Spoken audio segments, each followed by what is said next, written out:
I felt like I was impaired this morning driving. I drink 4 cups every morning at least. Yeah, wow.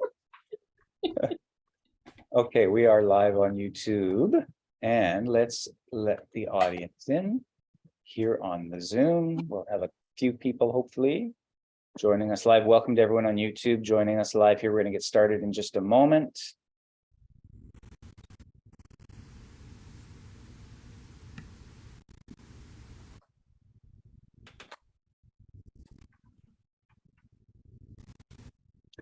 Just going to check out YouTube. I'm not here on the Zoom. There we have a few people hopefully, and I'll cancel the audio on YouTube. Where is that? Okay, just getting my bearings here. Okay, welcome everyone to the Friday webinar here for February 10th. I'm Executive Director of Conservatory Canada, Derek Auger, and today we're joined by our monthly guests lately, Eleanor Gummer and Cecile de Rosier, who are going to talk to us further about women composers. And today's installment is all about British composers. And we look forward to that. And they're going to follow up with this exactly 4 weeks from today on March 10th, talking about more British composers, but featuring music for the later grades.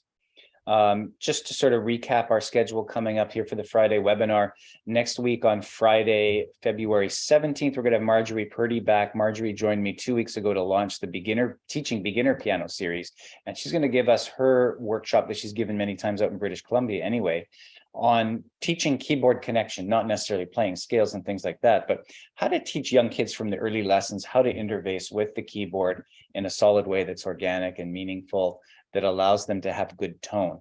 So I hope you'll join me for that one. After that, we're going to take 2 weeks off. It's going to be an early sort of spring break here at CCTV. And then we're going to get started again right after that on Friday, March 10th with Cecile and Eleanor again.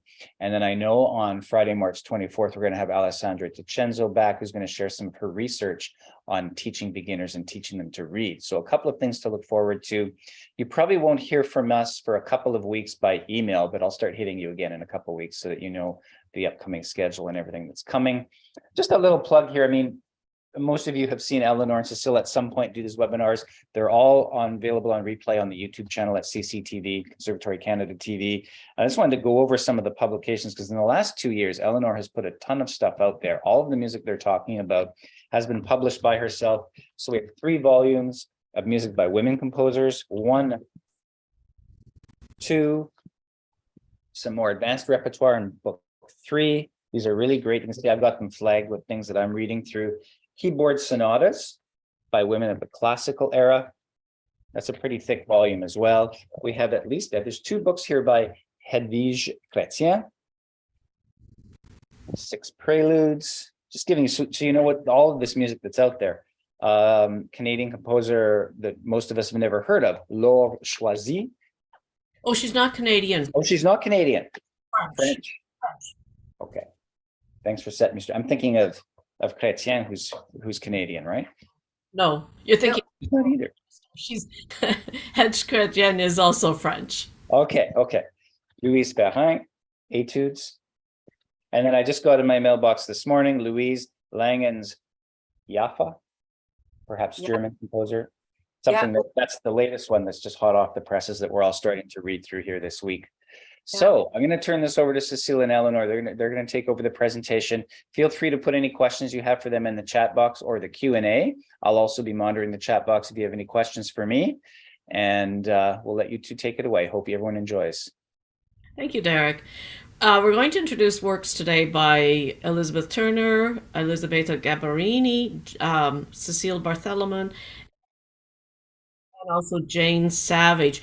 Something that's been interesting, Cecile especially has done a lot of research into ornamentation, and we're going to show you how to interpret some of these ornaments in these works. And this was new to me, that there is a difference between the Italian and English versus the French and German interpretation of ornaments. So Cecile is going to begin by telling us a little bit about Elizabeth Turner. Yeah, Elizabeth Turner lived in London.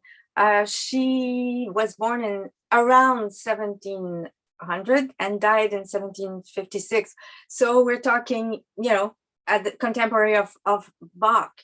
who died in 1750, Baroque repertoire. She is one of the three Elisabeth of the Baroque era, with Elisabetta da Gambarini and Elisabeth Claude Jacquet de la Guerre. She was obviously a very good harpsichordist, but she was also a first-rate soprano. And she was a very successful singer as well, if not more, than as a harpsichordist and composer. She was performing at most of the popular concert venues in London and was in great demand. She was mostly known for a performance of arias from oratorio. She was associated with Handel a lot. She was one, if not the first known English woman to publish a substantial collection of musical works. And her pieces stayed popular throughout the 18th century.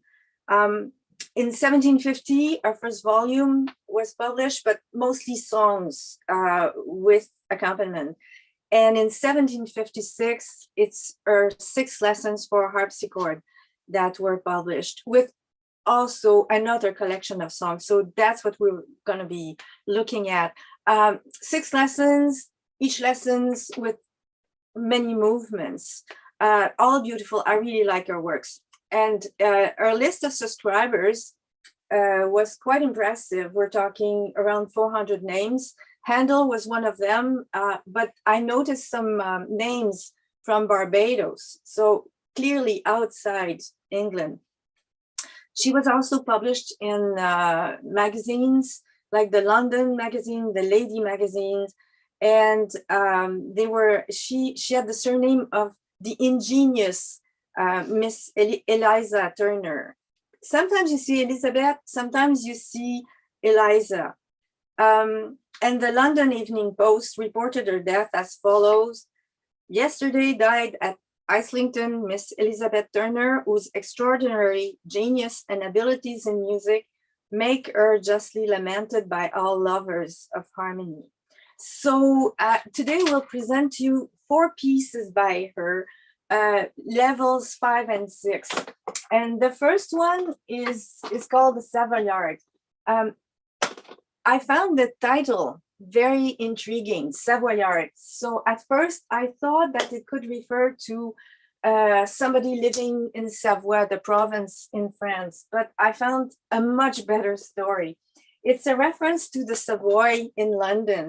Now it's a theater, but in her days, it was the British Army headquarters. So it housed officers and soldiers, and was also a military infirmary, the military prison, and the recruiting station. So it makes sense when you'll hear it. The character is very cheerful, brilliant. There's a certain pride, boldness, and it's easy, I find, to imagine the soldiers and the officers dancing. So basically, it's a menuet. It's the perfect menuet form. It's in 3/4, straightforward. So you think strong, weak, 1, 2, 3, 4-bar phrases in A major, no modulation, and the cadences are very clear.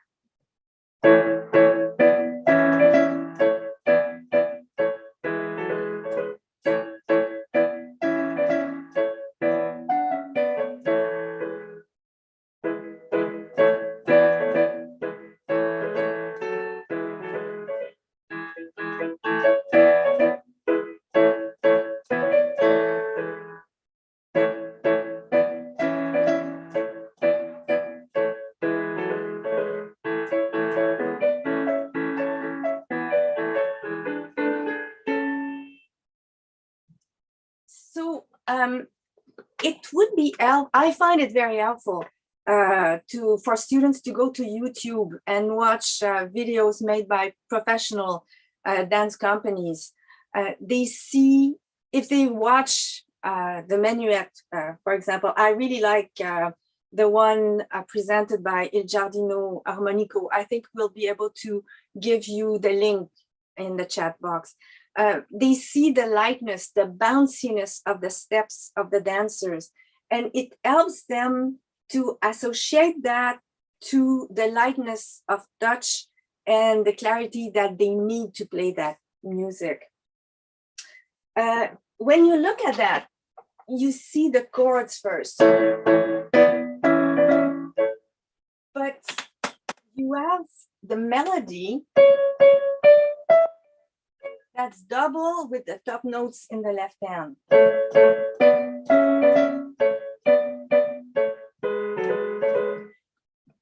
It would be helpful for the student to play those two lines together, and to do it with the fingering that they will use when playing, because it's important, I find, for the physical memory and the their ease at the piano.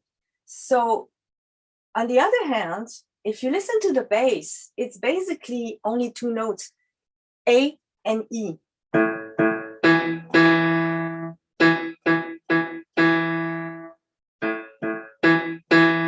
Etc., etc. The trap, though, is that in the second part, the rhythm will change under the same melody.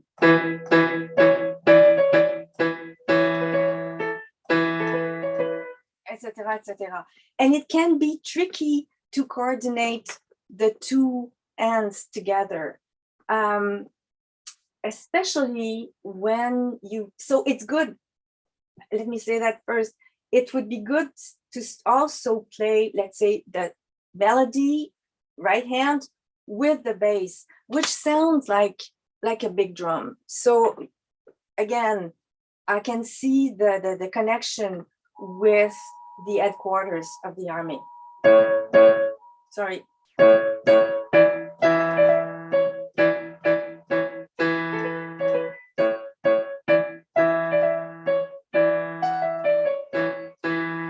It has definitely a military character.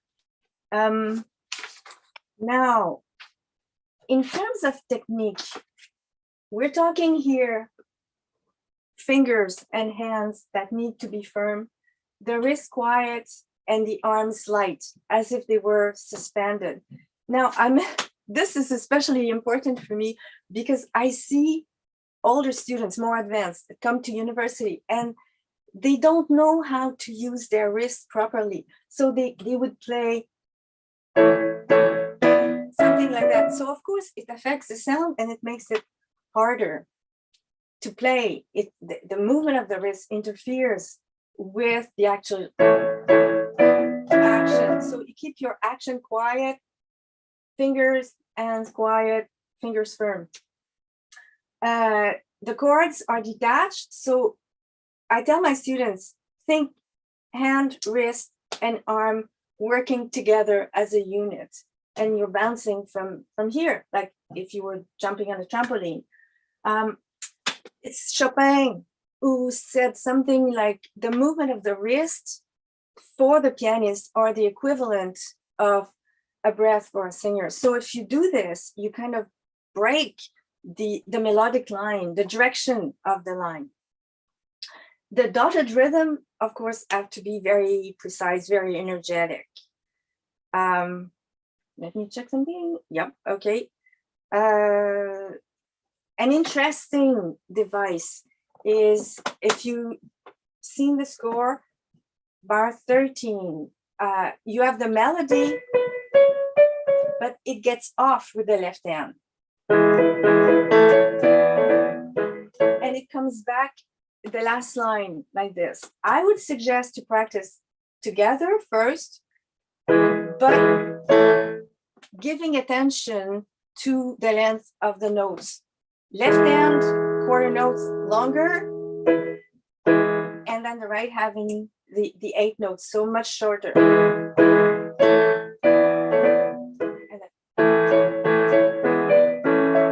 So that's good for the coordination also. In terms of, I think the quarter notes in are detached most of the time.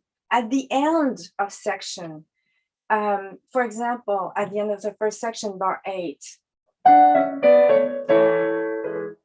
you could connect the quarter notes, both voices, for a more elegant ending, or you could also, so it's a question of choice. It's up to the students to decide. The important thing is to hold the E half note. And I think it's important to give the choice to a student, to sometimes when it's possible to let them decide, to present a child, a teenager with options, and they make their own decisions. It's the idea, the concept that sometimes you have to follow instructions, and sometimes it's up to you to decide what you want once you have the information. Psychologically, they get more involved in the process when they can give a bit of their own input, and it makes them think by themselves and develop their own sense of initiative, because we all know children are interested, they're curious, they want to learn. So and I've had students who were so used to being told what to do that they were afraid to say anything. In terms of ornamentation, the only thing that she's using here is bar 15, the tierce coulée.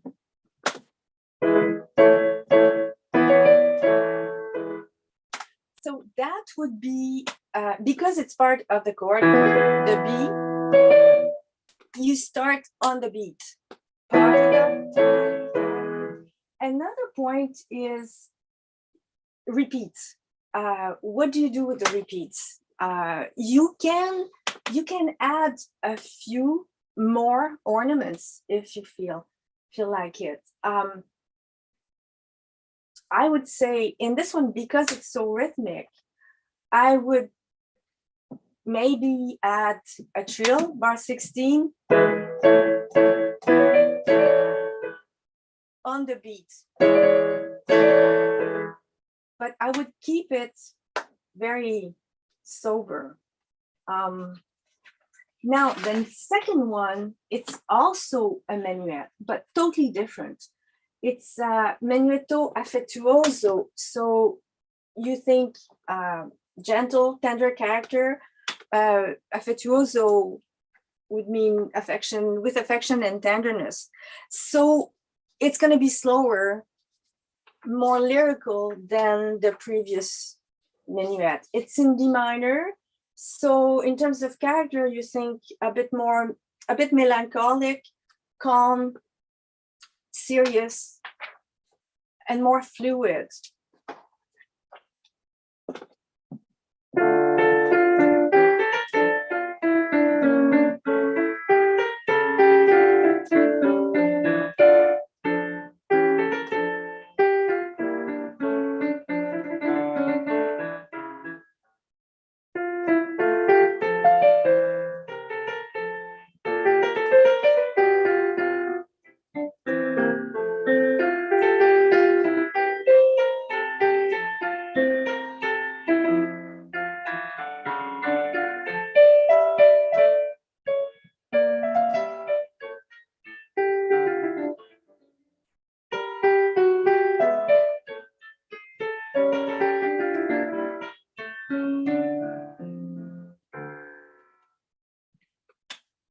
So in terms of articulation, she's helping us a lot because she wrote a few. If you look bar 5, the second line, bar 5, and then 6.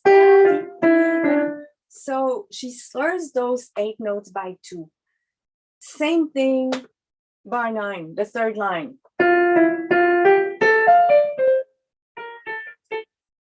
Bar 13, last line, they're grouped by beats. But if you notice bar 14, the second bar, it's 2 and 4. And then back to.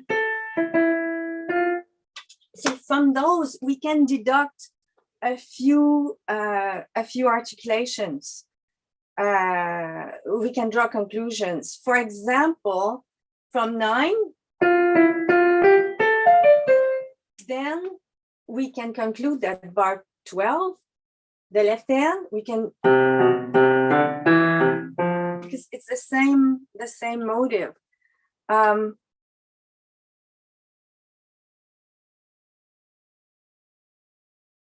Bar 16, 14, the 2 and 4. I would do the same, the last bar. So sometimes though, choices can be made. For example, at the beginning, you have F, A, F, D, D minor chord. So if the student wants to really feel the Menuet, 1, 2, 3, he could just, or she could group them by 2. But since it's the same chord, you could also, if you want more of a lyrical beginning, more of the affettuoso character.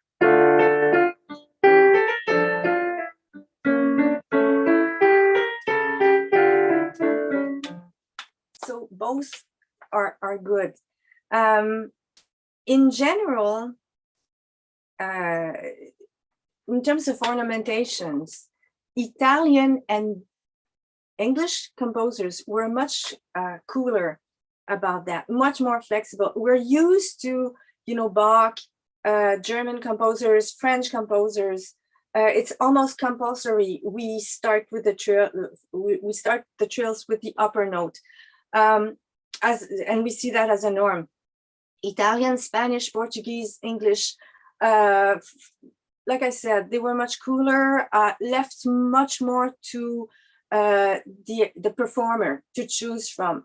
And we know that from the statistical evidence from the manuscripts and the early printed sources that were studied, especially for Domenico Scarlatti's keyboard sonatas. And they clearly showed that the composers were leaving more decisional power to the performer. The appoggiatura, bar 4, first line, they're usually short, definitely in this case, short. The rule is they're short unless they're cadential, which you would have at the end of the first section, bar 8, where it's the appoggiatura as 1/3 to 2/3 the value of the resolution note. And that's what you have here. So you could play quarter note, half note, or you could go. So it's up to you. The trills begin on the main note unless preceded by a grace note. We have no example of that in this piece, but in the next one we'll see. The trill, bar 7, definitely starts with the D. I would just mention that it's always easier for a trill. Sometimes it's tricky for students. It's always easier if you use alternate fingers rather than fingers that follow each other. So here I would use 1, 3. You use the rotation of the arm.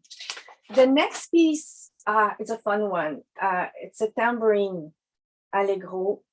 A tambourine was a dance from Provence, accompanied by a drum.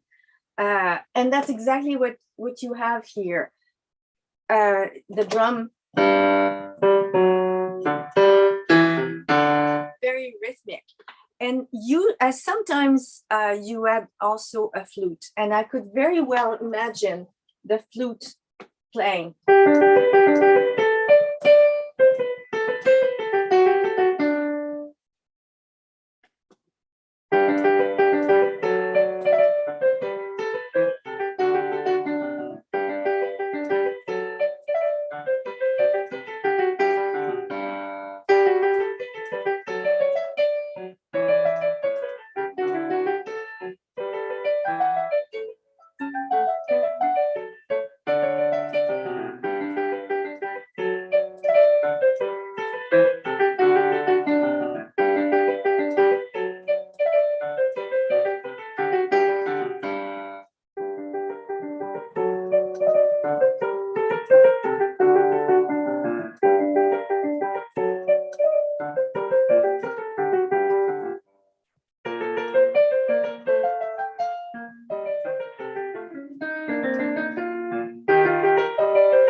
To the beginning.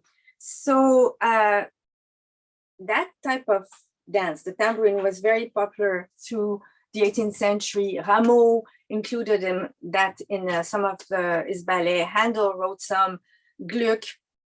It's in G major, rustic but lyrical, calm, gentle, lots of grace and charm. It's in double time, and she plays with that a lot. So the first bar, 2 beats. Second bar, 1, 2, 3, 4. 1, 2, 1, 2, 3, 4. And it creates lots of energy.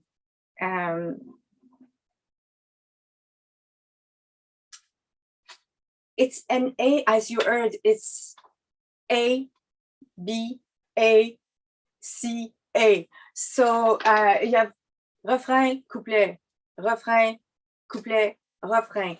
So again, you could add a few ornamentations, but it's so fast and lively, it has to be crisp.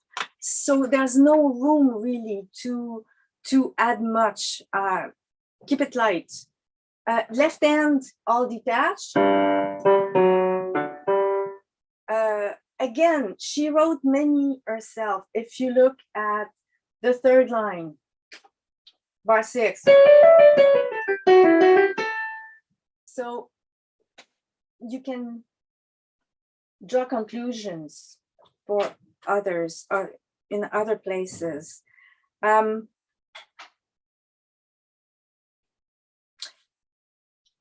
Left hand, sometimes if you look at bar 4,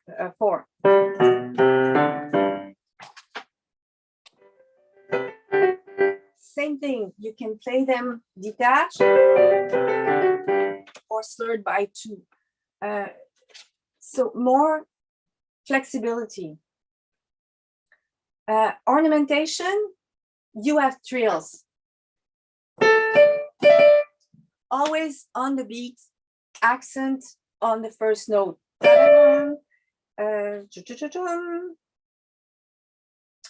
Appoggiatura, bar 4. That's an interesting point. You see grace notes, but in fact, they're played as if they were 4 even 16. A convention. It says that it's because that way it's clear which notes are part of the harmony and which notes are kind of foreign to it. And the last one of her pieces is the aria. Those pieces were all level at the grade 5, right, Eleanor? And this one is grade 6. I find this one really interesting because, as Eleanor said earlier, there was a really opposition, I would say, even between the French and German on the one side that were kind of allies or trying to be allies at the time. We think of, the marriage of Marie Antoinette with the King of France and, a bit later. And then the Italian and the Spanish and the English, and especially France and England were really always at war during the 18th century. And not only wars, battles, but also culturally. So if one was doing something one way, the other would do the opposite.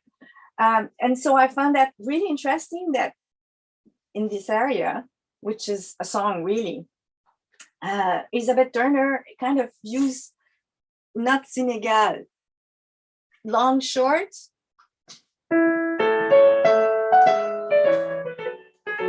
and then the opposite, which is typically, French influence. So this would be, as I said, a solo vocal piece with instrumental accompaniment. So cantabile, singing, it's in A major, so very calm, happy love, I would say, a useful cheerfulness, satisfaction of one's states of affair. It characterized the A major tonality.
Again, in this piece, she's helping us by giving a few slurs.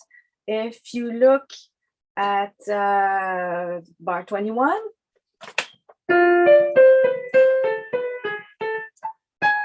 and then the slur covers only the third and fourth eighth note, not the two first. And at the end, the last two bars. So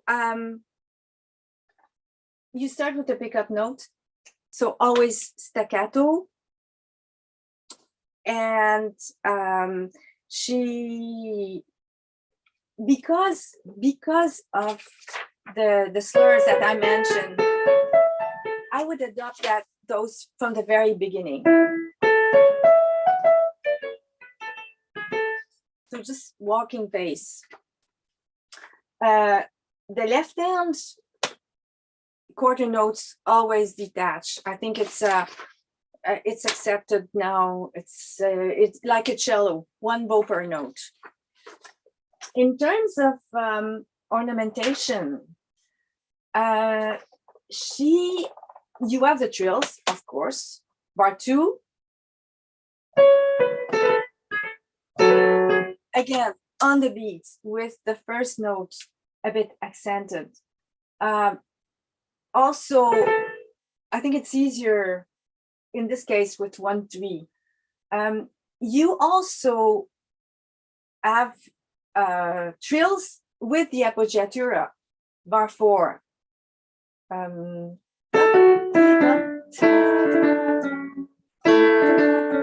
appoggiatura will be on the beat, and again, it could be longer, it could be shorter, depending on how the student feels that.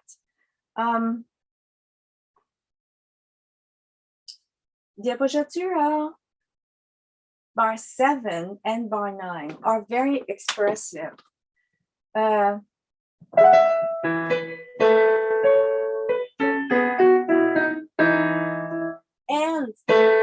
C7, so they bring out the dissonance, very expressive. Another bar 14, another one that you find is the appoggiatura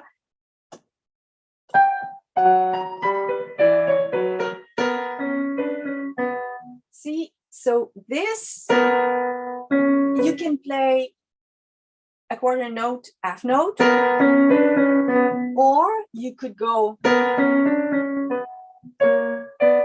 again, it's up to the student to decide. I would suggest bar 26 at the end to play the A, both A's with the left hand, so the right hand has more time to move up to the IA. In terms of dynamics, there's not much to do. Everything is written in. You could get softer. We're talking terce dynamics. So bar 18 would be a good place to go softer as you switch into the minor mode. In terms of repeat, you could always add, you don't need to do much. You can always add a few extra trills. Tierce coulée, you know, when you have a third, let's say,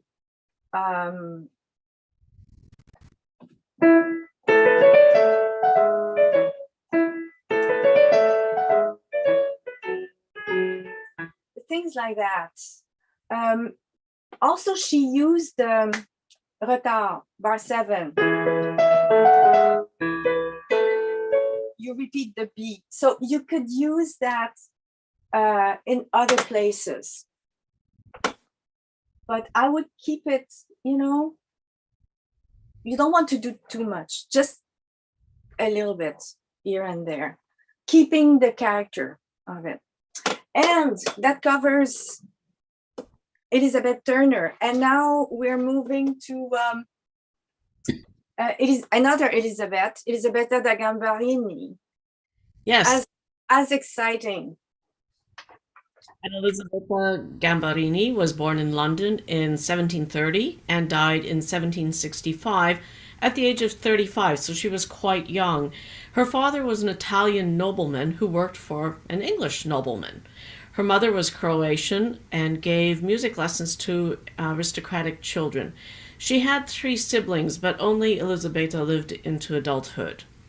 Elisabetta was a soprano and performed in a number of oratorios by Handel, including his Messiah and Samson. She was also a composer, and by age 18 had gained enough fame to allow her to perform a concert of her own original compositions. She sang and played the organ. She was also the first woman in Britain to compose a collection of keyboard music. Popular musicians at that time, including Handel, admired her work. The circumstances of her death are vague. She died at home less than a year after marriage, so sort of 2 fields of thought. She had a daughter. There's speculation that she may have died during childbirth, or she may have suffered abuse at the hands of her husband. So I'm going to play for you the tambourin, another tambourin, and let's see if we can get this. There we go. Okay. Very similar to the other tambourin.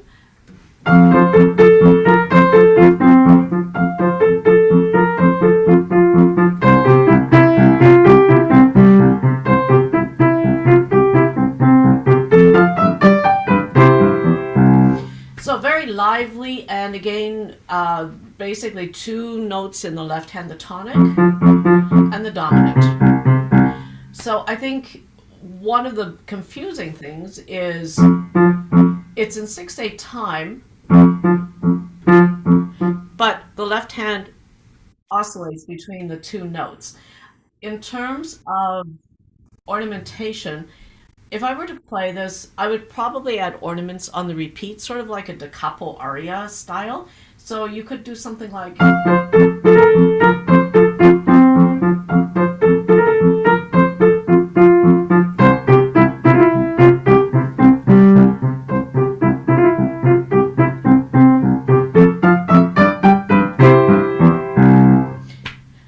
Which makes it easy. Now, something I've noticed in teaching, a lot of times students press too hard. When they're trying to do ornaments or trills, you get,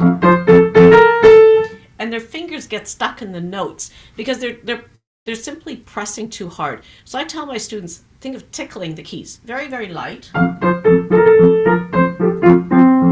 Just very, very light. No big finger weight into the keys, and then you get that little burst of ornamentation. With dynamics, because each phrase repeats,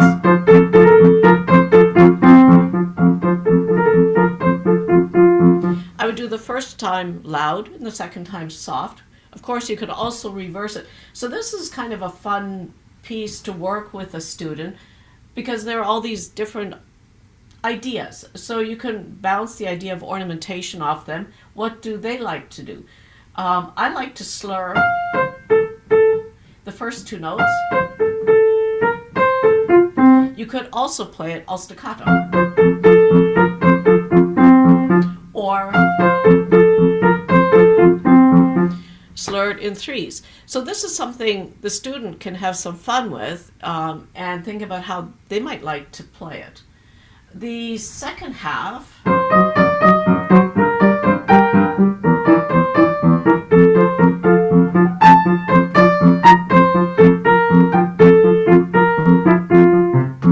I want to draw your attention to the slurs in bars 16, 17, and 18. And just for a minute, I'm going to flip over. This is the version that occurs in the RCM Level 7 Studies book.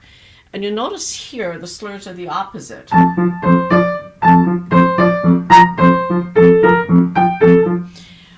Which makes it a little bit difficult to play because you should be lifting off the end of the slur. However, the second note is a quarter note. Here is the original.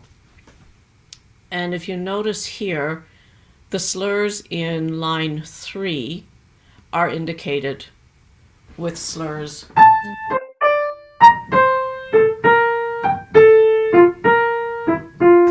So that clearly was the composer's intention.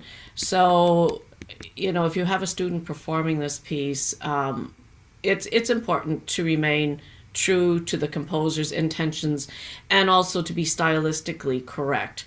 So that's just something in this particular book. Anything that I have added is in gray print. So the original from either the first edition or preferably the manuscript is in black, and any editions that are my ideas are in grayscale. All right, so it's a great piece. It's Conservatory Canada Level 4, and as I mentioned, it's in the RCM Level 7 Studies book. But I think it's a really fun piece for a student to play, and it certainly would make a good recital piece as well. It's lively, it's energetic. All right, let's move on to something very different in character, the Menuetto.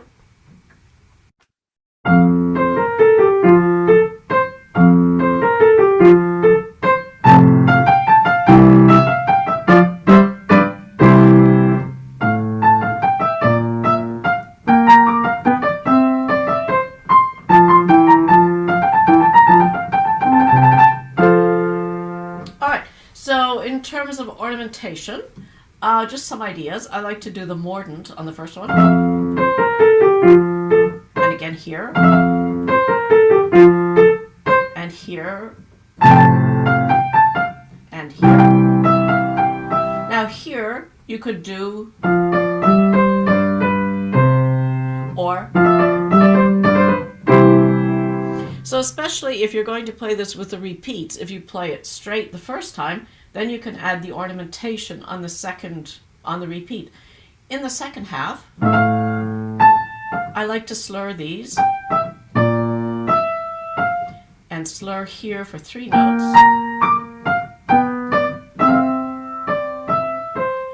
Or you could play it all staccato. Or so lots of different ways to interpret. In the last line,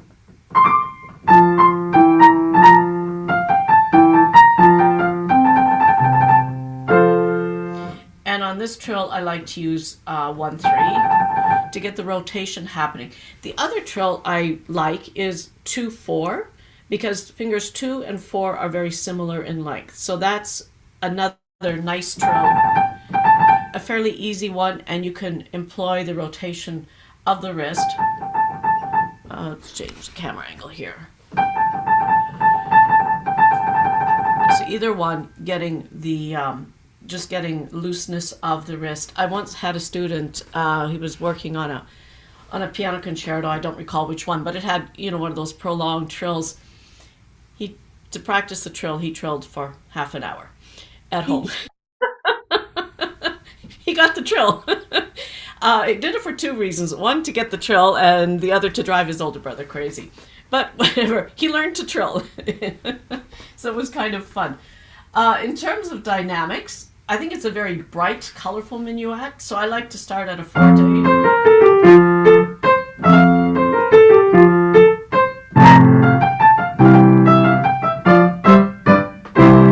And then you could be soft in line 3.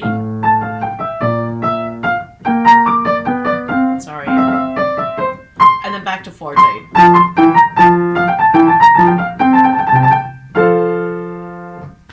So a very charming, and I believe that's a level 1 in Conservatory Canada. So really a beautiful piece to introduce minuet form to a student. All right, and then I would like to look at the sonata as well by Gambarini. And the early sonatas were actually written for the enjoyment of non-professional performers, and they were relatively easy to play. They didn't have the demands of heavy ornamentation. However, this particular sonata has really a lot of the ornamentation already built in.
So there's a lot of, all the added triplets really add a lot to the character. In bar 2, the appoggiatura on beat 1, just as 4/16 notes. Then this one could be or. So you have some choice there. The trill in bar 3 would begin on the F.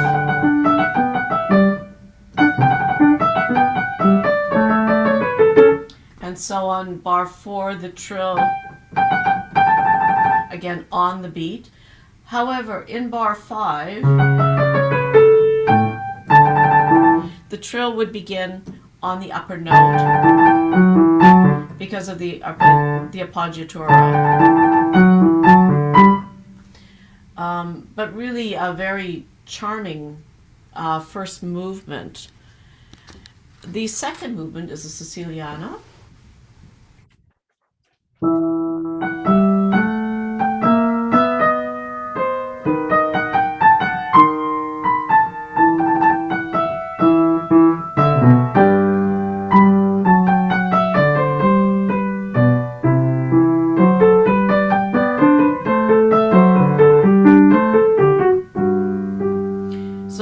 Repeat, I like to do the mordent and then perhaps a trill.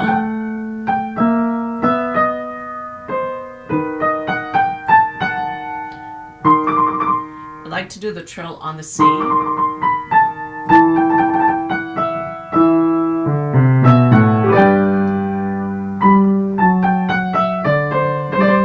You could add a trill there.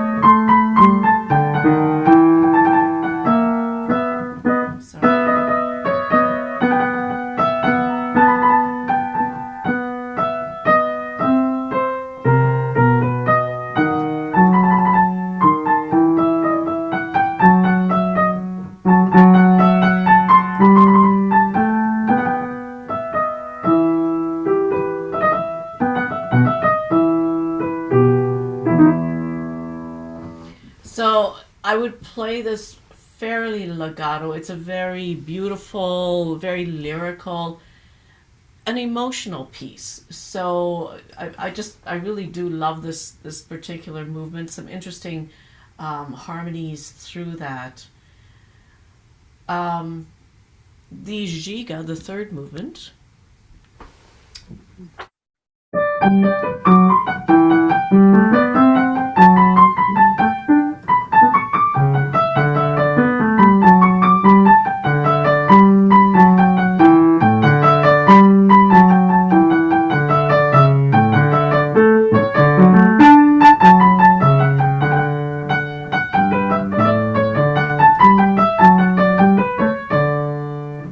This one is Conservatory Canada Level 6 and also RCM. It's actually found it in the RCM Grade 6 book, the new edition. Again, very charming, lively piece. In terms of articulation or grouping them in three, so either two notes. I really do like the three.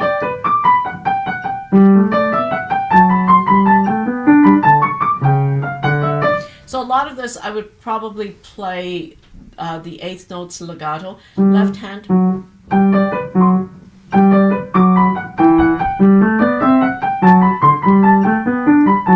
Left hand dotted quarters, slightly detached. And then when you have the quarter eighth, you could do the two note slur through that. There isn't some of the ornamentation has been indicated. There isn't a lot of room for extra, I don't think, in this particular piece. But again, very lively. It's actually one of my favorite Baroque pieces.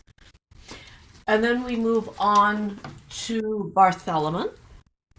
Yes, and the capture of the Cape of Good Hope. So Cecilia Maria Barthelemon was born in 1767 in a family of musicians. So her mother was a singer as well as a composer. The father was a violinist and a singer. So both were leading musicians in London. They were part of the English elite. Haydn was a friend of the family. So herself, she was a singer, harpsichordist, later pianist, because she died in 1859. So she had time to switch instrument. organist and composer. She made her debut at 12 years old as a singer, singing an Italian duet with her mother. And she kept singing professionally afterwards to, a very high level, obviously, because it has been recorded that she sang for the King of Naples and for the Queen of France, Marie Antoinette. She published music from 1786 to 1795. And she stopped composing in 1795, and she's also stopped performing publicly when she married her second husband. So we have 7 sonatas for piano by her. And this piece, The Capture of the Cape of Good Hope, it was written in 1795. I'll present 2 movements of the piece that are quite fun. The Quick March of Our Troops at Conservatory Canada level 2, and the Finale, Maestoso, at the level 3. So it's a programmatic work of 7 sections, and each has its own title and description. So basically, it's about the battle between the British Army against, guess who, the French and the Dutch, at the Cape of Good Hope in South Africa. The Cape was a Dutch settlement, a station for the Dutch East India Company since the mid-17th century. The Dutch controlled the port, so the British overtake of the Cape was crucial for commerce. The battle sonata was a very popular genre at the time. And it became a beloved repertoire for domestic keyboard playing in the second part of the 18th century. I was a bit surprised, I have to say, to see, I knew about Haydn, about other composers who are, but I was a bit surprised to see that this genre would interest a woman composer, a woman composer is interested in wars. But apparently, women keyboardists became key consumers of this theatrical type of music making. And one reason that's given for that, it says that it allowed them to venture into male-associated types of expression without pushing any rigid gender boundaries too much, because it was program music. They were not looked upon as being serious forms that would have maybe been deemed inappropriate for women to perform. So anyway, a quick description. The first movement, it's the March of the Army, followed by the meeting with the French and the Dutch armies. There's a trumpet call announcing the actual battle. You see the appearance of the ships and the battle as such, which is the third movement, and very agitato, very virtuosic, actually, with everything: scales, broken octaves, rapid scales, arpeggio, complex rhythms, double thirds, name it, it's there. Number 4, the surrender of the colony to His Majesty's forces. Slow movement, sad, and then the quick march of our troop, followed by the finale, and at the very end, there's a song with a chorus celebrating the generals of the British Army who led them to victory. So here's the quick march of our troops. Usually marches are in 4/4, but this one, quick march, it's in 2. So they're happy after the victory over the French.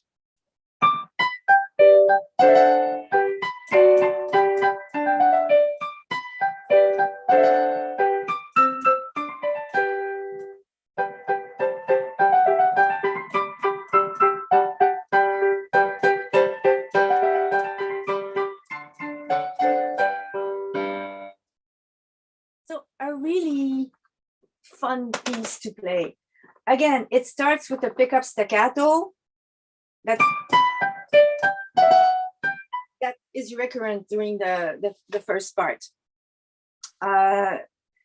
It's in G major, no modulation, so it reinforces the knowledge of that key and the position with that F sharp. That takes sometimes with a lot of students, you know, they have to think about, oh yeah, there's a black key here. In terms of structure, very clear, 8-bar phrases, 4-bar plus 4. So it's easy to talk about kind of analyzing the piece, the section, the patterns, the structure of a piece. So it's easy to memorize a piece like that with clear cadences. In terms of articulation, they must be well defined. Of course, it's a march. 8 notes could be played detached.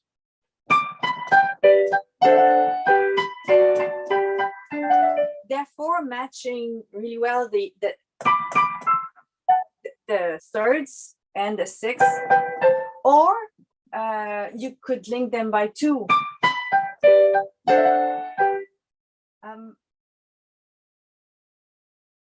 The quarter notes left hand are always detached. In terms of ornamentation, you have the pincé. Again, on the beat with an accent on the first note, really together with the 7th chord in the left hand. Sometimes it may be tricky for a child to play a pincé. One thing they could do is play the 2 notes together and then release the lower note.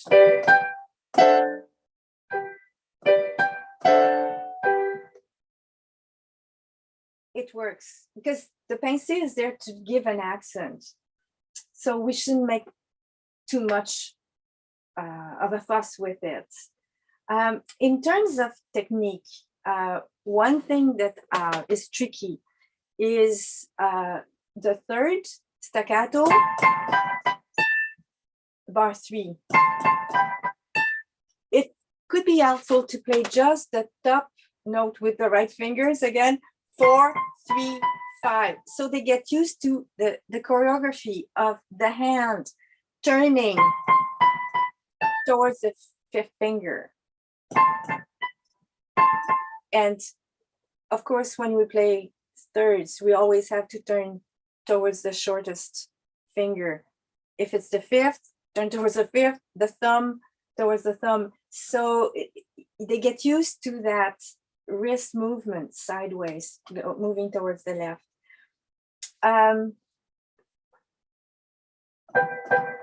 You have the 6th and the 2nd part.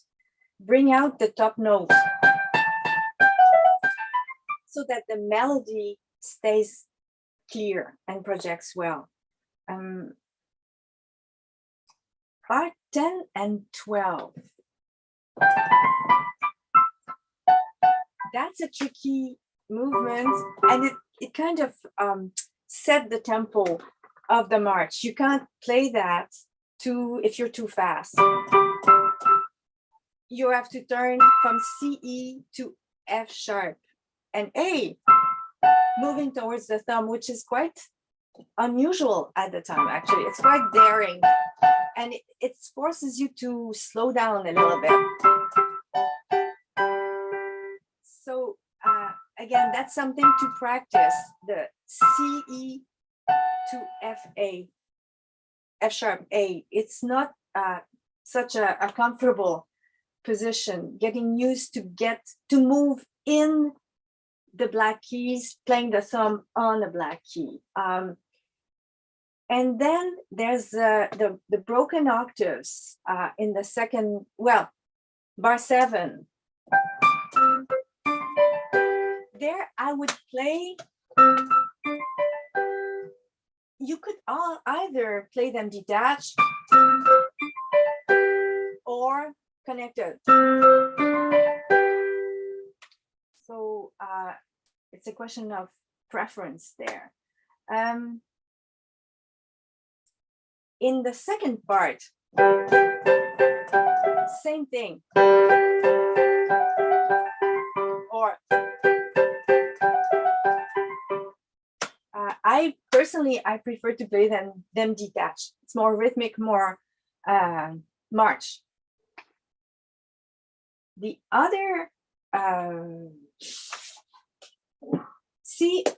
talking about repeats also. There also you could add pincé once in a while, like she does.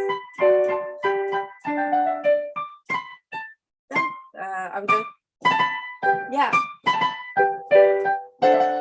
Actually, on bar 5 it would be too complicated. I would keep it for bar 6, exactly like what she does bar 2.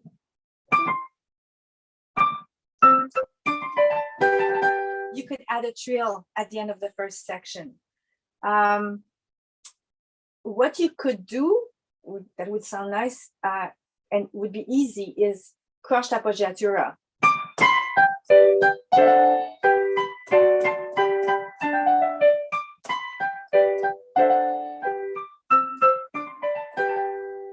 Something like that, but you want to keep it bright.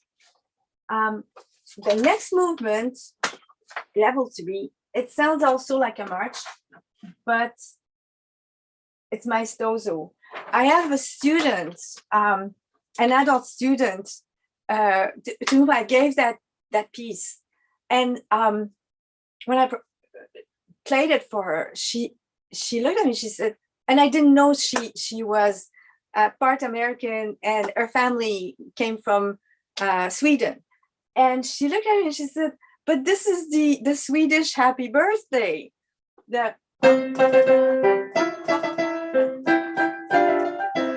That's exactly it. So how it went from 18th century England to Sweden and became the happy birthday song, I don't know, but it would be a really interesting story to follow.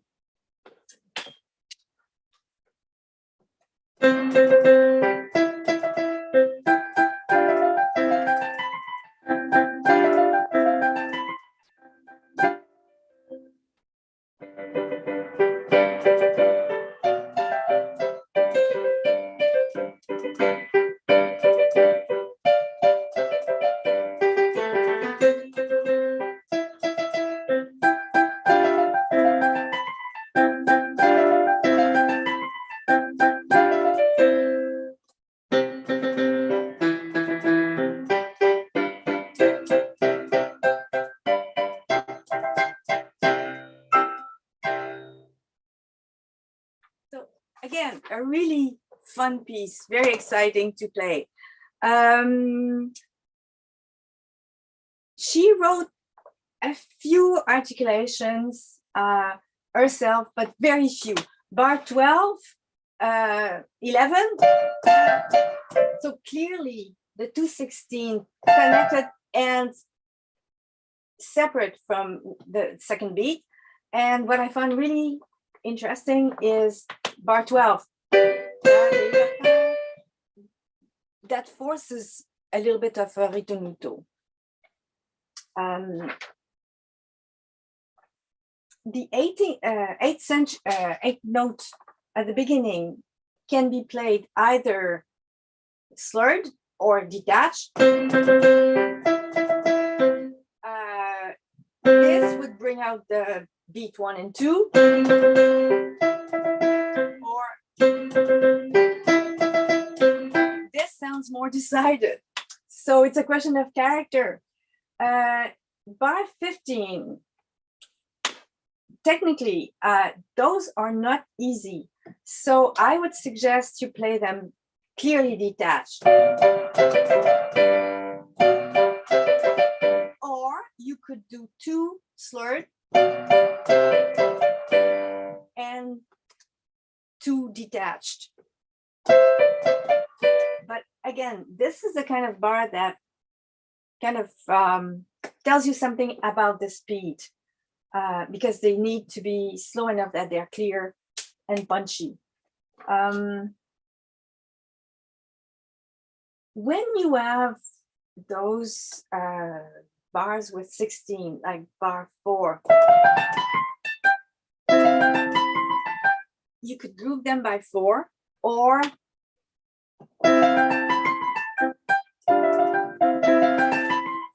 connect them over the bar for a more fluid character.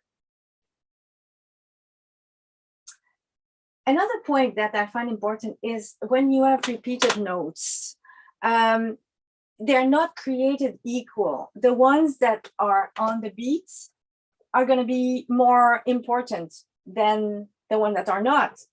So, for example, at the beginning, so the 16 should be lighter and bouncy. And it happens a few times. So that's something that I see often also. Even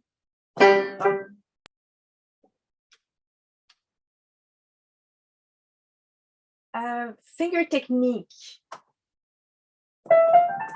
When you have, I'm looking at bar 4, finger technique, scale technique. One thing that I have to tell my students often is scale technique, you want to minimize the movement. So firm fingers, but also the thumb, side tip.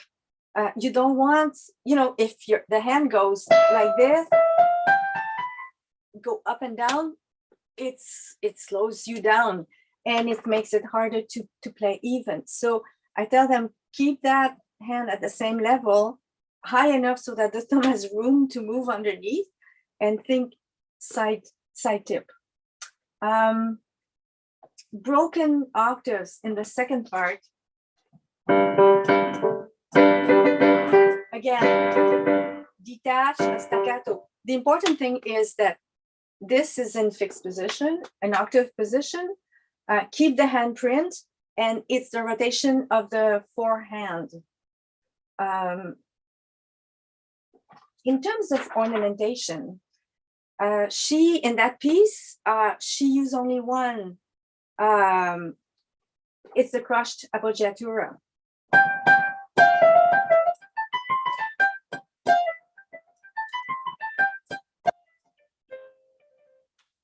So you could add a few more at the repeats, during the repeats. So 2 very exciting pieces for grade 2 and 3 students. Program music. It's so easy to have a picture, and they have an idea of what they're describing. So quite exciting. And now we're moving to our last British composer, Jane Savage. Eleanor? And Jane was born in approximately 1752. She was the daughter of an English musician and composer. She was known to be a virtuoso keyboard player and also an accomplished composer of keyboard music, songs, and other vocal music. Given the success of her works, it's likely she composed more music than we currently have today, that a lot of her music has been lost. Unfortunately, we know very little about her life, but I would like to just introduce you to the Sonata Opus 2 number 3.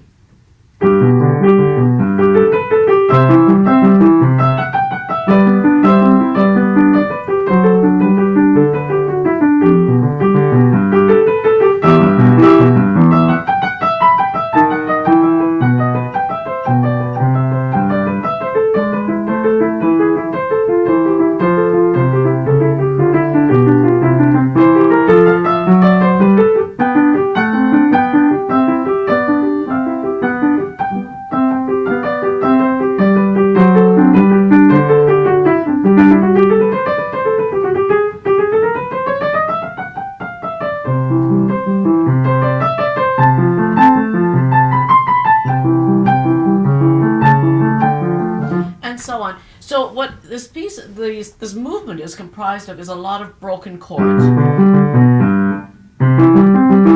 And then in bar 3, followed by. So the way I would practice them, especially the triads,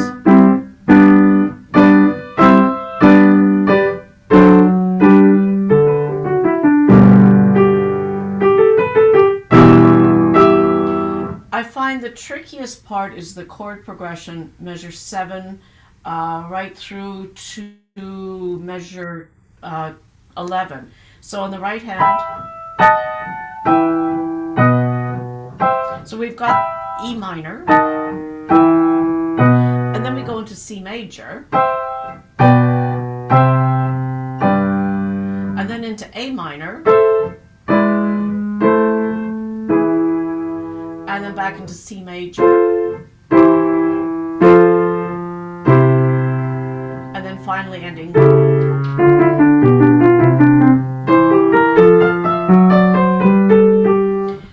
So some interesting chords to go through, and again, to get that fluent and to get the notes accurate, I would do a lot of solid practice to get the harmonies securely into the ear so the student is able to hear the wrong notes when they play them. There's an interesting move to the 16th notes. And then the scale, G major scale pattern, and then followed by a chromatic scale. And then she goes into C major. So it's a colorful, very cheerful movement. The second movement is incredibly beautiful.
To the opening theme. So as you notice, I added a fair number of ornaments. Now, one of the challenges in this particular movement is the 2 against 3, which occurs initially in bar 3.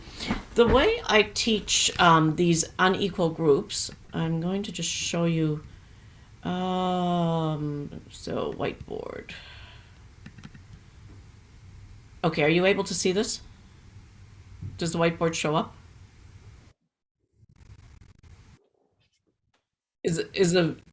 Cecile, can you see the whiteboard? No, I just see a whiteboard, but there's no image on it. So the way okay, let's do text. Okay, so the common denominator between 2 and 3 is 6. So 1, 2, 3, 4, 5, 6. All right, so we have the triplet in the right hand, which means you're going to be playing on beat 1, beat 3, and 5. So that's the triplet. And in the left hand, it'll be 1 and 4. All right, so if you look at that, the rhythm would be 1, 1, together, right, left, right. 1, 2, and 3. So if you wanted to add counting to this, the counting Not sure if this is going to line up exactly, but the counting would be 1 and 2 and 3 and oops. So you're going to be playing 1, 2, and 3. So normally it could be written out 1, 2, and 3. So that's the rhythm. With this would be together, and then right, left, right. So this is a common rhythm that students hear all the time. 1, 2, and 3. 1, 2, and 3. Together, right, left, right. Together, right, left, right. Now let me see if I can get rid of this. Close whiteboard. Okay, so then practicing together, together, right, left, right. Together, right, left, right. Together, right, left, right. Together, right, left, right. Until they get that pattern secure in their music. So together, right, left, right.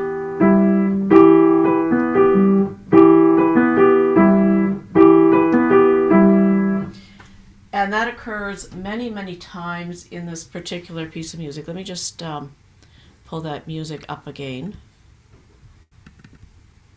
Just give me a second here to screen share. All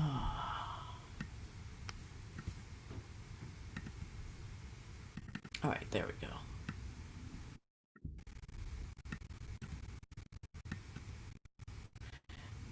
All right, so we have that in a number of places in this music. As I mentioned, it begins here in bar, there we go, in bar 2, and then occurs many, many more times. We have it again here, and then of course through here. So 2 against 3 is sometimes, it just takes a lot of, if you can get that initial rhythm happening, they're going to apply it throughout their piano career in so many different areas. As I mentioned, I added ornaments. You could play it straight.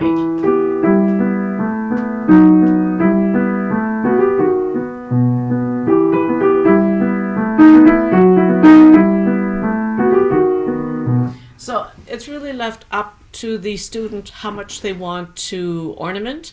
And but it's a chance. I really believe in giving students some choice, allowing them to take possession of their own performance. I like to let students also have some say in what they're going to be practicing. They're the ones that have to practice this day after day after day. And especially when you get a little further advanced, yes, you know, you should give them some direction. But at the same time, it's also good for them to take some ownership. And, you know, if you have an expressive player, this is a really beautiful movement at the level 6 to introduce them to. The third movement is a rondo, and let me just clear the, there we go. Let's see if I can erase these. Okay, there we go. And again, a rather emotional piece. It starts off lively.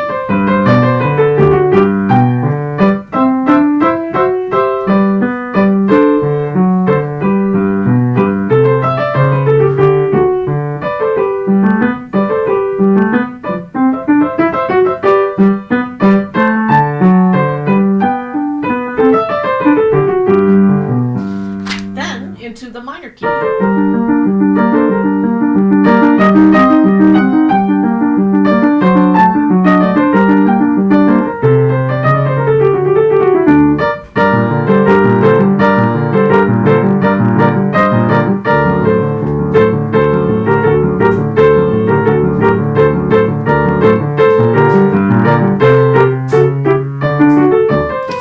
And then back to, all right, so again, we can have some ornamentation added here.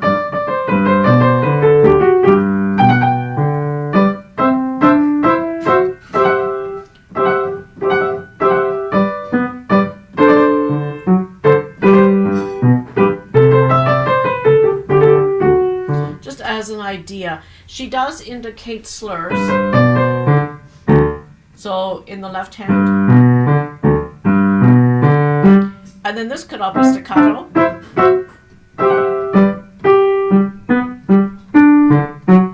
And again, as Cecile mentioned, with the octaves, they could be played completely staccato or slurred. I think by slurring those octaves, it gives it a sort of a dance-like character to the particular piece. I love measure 11, where the two hands seem to be playing chase. So it's fun. And then the shock of the G minor for the B section is really quite delightful. So it's a very colorful sonata by Jane Savage. So thank you for joining us today. I promised I would put those links in the chat box, but I think what I'm going to do so that they're permanently available, I'm going to put them on our website in the resources section. And that way they're there. So for anyone viewing this after the fact that won't be able to access the chat line, they'll be able to access it on the One Eye Publications website on the resources page. That's a great idea. I think everybody can see it in the future. Yeah, Okay. and can watch the Menuet and the tambourine and hear the Swedish happy birthday song. Yes, absolutely. Absolutely. And feel free to send those my way too, those links. I can put them in the YouTube description for anyone watching the replay even there, if that's convenient. Perfect. Okay. Thanks, both of you. What a masterclass. So many pedagogical gems there, from everything from rhythm to technique, ornamentation, phrasing. You cover it all. So thanks very much. And to those of you watching in the future and those of you in the live audience today, thanks for your time and attention. This one went a little longer, but it was so worth it. So we're going to have to just stop there for today. I don't see any questions in the chat box or Q&A at this point, but we look forward to having you both back 4 weeks from today on March 10th, where you're going to continue this series looking at repertoire from the later grades. I know we're all very interested. Thanks to everyone for being here. And thanks to both of you again for such an amazing webinar. Hope you all have a great weekend, and we'll see you next week.